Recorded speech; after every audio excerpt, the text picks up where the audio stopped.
বিশ্বব্যাপী যে করিডোরের যে এক্সপিরিয়েন্স, সেটা সিরিয়া থেকে বসনিয়া বিভিন্ন জায়গায়, সেখানে আমাদের যথেষ্ট উদ্বেগের কারণ রয়েছে এবং আমরা এটা পরিষ্কারভাবেই মনে করি, যেটা রুবাদ স্যার বলেছেন, যে রাজনৈতিক দলগুলোর এই আলাপ আলোচনা বা নাগরিক সমাজের এই প্রতিক্রিয়ার ফলেও অনেক সিদ্ধান্ত থেকে সেটা রাজনৈতিক সরকার সরে আসে।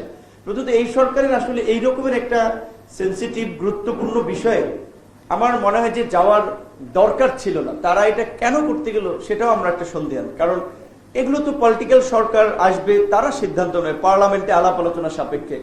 তারা একটা ইন্টারিম সময়ের জন্য দায়িত্ব দেওয়া হয়েছে। সংস্কার এবং যারা গত ১.৫ দশকের ফ্যাসিবাদের সাথে ইনভলভ ছিল, জনগণের উপরে একটা নির্যাতন নিপীড়ন চালিয়েছে, তাদের একটা বিচার প্রক্রিয়ার স্ট্যান্ডার্ড তৈরি করা, বিচারটা শুরু করা।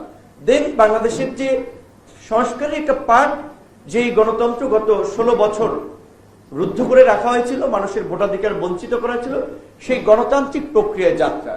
গণতান্ত্রিক সরকার আসবে যাবে, বিচার তো আসলে এটা কোনো শর্ট কোর্স না, ১-২ বছরের মধ্যে আমরা চাইলে সম্পন্ন করে ফেলতে পারবো। যারা রাজনীতিবিদ থেকে শুরু করে সাংবাদিক সবাই জানেন, কোনো কোনো বিচার শেষ করতে ১ দশক লেগে যায়। এমনকি আওয়ামী লীগের আমলে সবচেয়ে দ্রুত গতিতে যে যুদ্ধাপরাধীদের বিচারের ট্রায়ালগুলো করা হয়েছিল, সেটাও তো সম্পন্ন করতে আপনার ৪ থেকে ৫ বছর লেগে গিয়েছিল।